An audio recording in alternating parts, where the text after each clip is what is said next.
Todo mundo sabe que o Brasil foi colonizado pelos portugueses, espanhóis e alguns outros povos. Porém, vocês sabem quais foram as consequências e a influência dessa colonização? Darcy Ribeiro explica em seu livro as marcas que os colonizadores nos deixaram e que acabaram fazendo parte da nossa história. Para compreendermos melhor, vamos voltar um pouco ao passado. Antes de tudo, me responde uma coisa. O Brasil foi descoberto ou invadido? Amigos, os portugueses invadiram nossas terras, roubaram nossas riquezas e escravizaram o povo. Aliás, o Portuga, cadê nosso ouro? As terras brasileiras, antes da chegada dos invasores portugueses, viviam em paz, somente com a propagação da cultura indígena já existente em toda a América do Sul, até a chegada dos tais lusitanos. Esses que assumiram o protagonismo e a formação de possíveis estados-nação que ocorreria naturalmente com a sobreposição de determinados grupos indígenas, que foi impactada e fatalmente infectada pela cultura e supressão do velho mundo. Assim se dá a formação da etnia brasileira, isto é, com a miscigenação do povo europeu para com seus escravos, uns já nativos, os verdadeiros donos da terra, e outros afrodescendentes que foram drasticamente retirados de seu território e vendidos como escravos, ou seja, foram obrigados a ajudar o europeu na exploração das terras desconhecidas. Bom, já entendemos que os portugueses invadiram o território brasileiro, mas qual seria o motivo? Os portugueses chegaram aqui extremamente estruturados, com duas importantes e principais missões. A primeira, explorar as terras do Novo Mundo e saquear todas as suas riquezas, centralizando-as na Europa, e também explorando toda a sua mão de obra dos povos colonizados.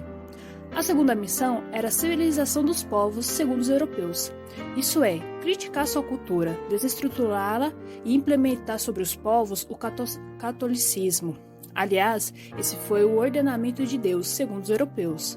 O foco era espalhar a cristandade, mesmo que à força, converter os povos à verdadeira fé. E você, concorda com essa conduta? Os índios enxergaram a chegada dos ibéricos de forma esperançosa e mística. Coitados, mal sabiam eles o que lhes esperava. Um povo bom e inocente foram cruelmente torturados e explorados. Para eles, a chegada dos portugueses era a provisão de seu Deus Maíra, e talvez tivesse esse Deus levado ao inferno. A cultura indígena foi destruída, pois essa era a missão dos europeus, e assim negavam tudo aquilo que os índios creram a vida toda. Dessa forma, os portugueses os enxergavam de maneira vil, os transformando simplesmente em mercadorias e objetos de prazer.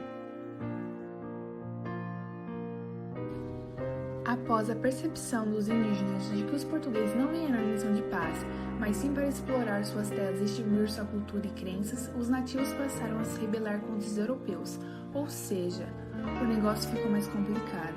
Entretanto, de pouco adiantou, pois os índios não tinham grandes armas equivalentes às quais lhes terminaria. Pior, doenças desconhecidas vindas dos europeus cooperaram para o genocídio de muitos indígenas. A partir desse descobrimento dos europeus sobre as terras brasileiras, pasmem, a Europa ficou chocada, pois eles acharam um povo que, por sinal, não estava escondido. Pessoas como eles, seres humanos, porém com hábitos diferentes, totalmente discrepantes na ótica europeia. O índio para eles, europeus, se tratava de um povo que vivia na iniquidade, na prática do pecado.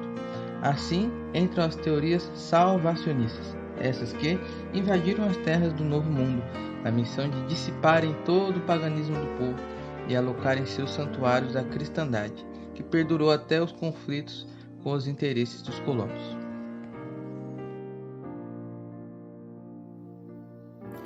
Com a precoce formação dos Estados Nacionais de Portugal e da Espanha, possibilitou então a Portugal, pelos muitos privilégios, o pioneirismo das chamadas grandes navegações. A Espanha, por sua vez, vem logo atrás e domina alguns territórios da América do Sul, ficando então, para o terceiro país, no caso da Inglaterra, a colonização da América do Norte. E é dessa forma que, como o próprio autor Darcy Ribeiro menciona, Portugal, a grande potência mundial da época, toma as rédeas e se torna uma nação germinal, colonizando e evangelizando os países da Ásia, África e principalmente das Américas no Novo Mundo.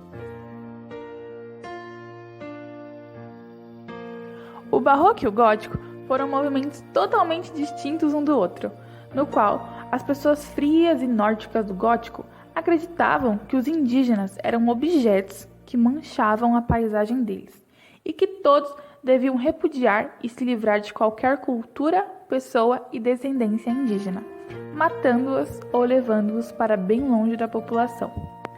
Os góticos, obviamente, eram ricos e não precisavam de trabalho, pois já tinham sido dadas terras e liberdade. O Barroco é composto por pessoas mestiças, como índios e negros. Não tinham muitos direitos a não ser trabalharem até morrer. O Barroco, sabia que era diferente e tinha orgulho disso. O outro, o Gótico, queria oprimir e reinar sobre os povos pretos e indígenas. Ideologia nenhuma, antes nem depois, foi tão convincente para quem exercia a hegemonia, nem tão inelutável para quem sofria, escravo ou vassalo.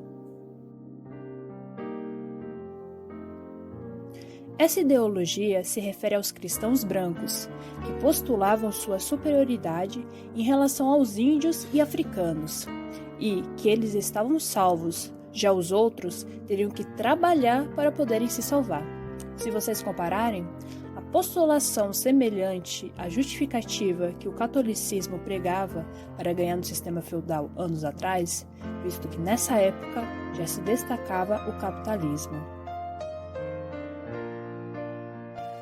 Os acontecimentos históricos vividos aqui no Brasil, após a migração dos portugueses para cá, muita coisa mudou. E bota mudança nisso, hein? Tanto na nacionalidade que iria se estabelecer com o modo de vida, quanto as outras coisas deixadas por eles. Vemos a cultura, a religião, os costumes, o preconceito e o racismo enraizado até hoje. Temos também a tecnologia que foi evoluindo com o passar do tempo, e isso se dá com essas nuances do passado. Nossos nativos foram dominados e escravizados, assim como aqueles arrancados de suas matrizes, o que faz com que os brancos fossem uma classe dominante, que se perpetuam até hoje em nosso país, exercendo os cargos de maior relevância dentro da sociedade brasileira. A maioria dessas pessoas compõe a elite, não ascenderam socialmente, muito pelo contrário, trazem do seu passado, numa atualização histórica, os gestos aristocratas das famílias coloniais.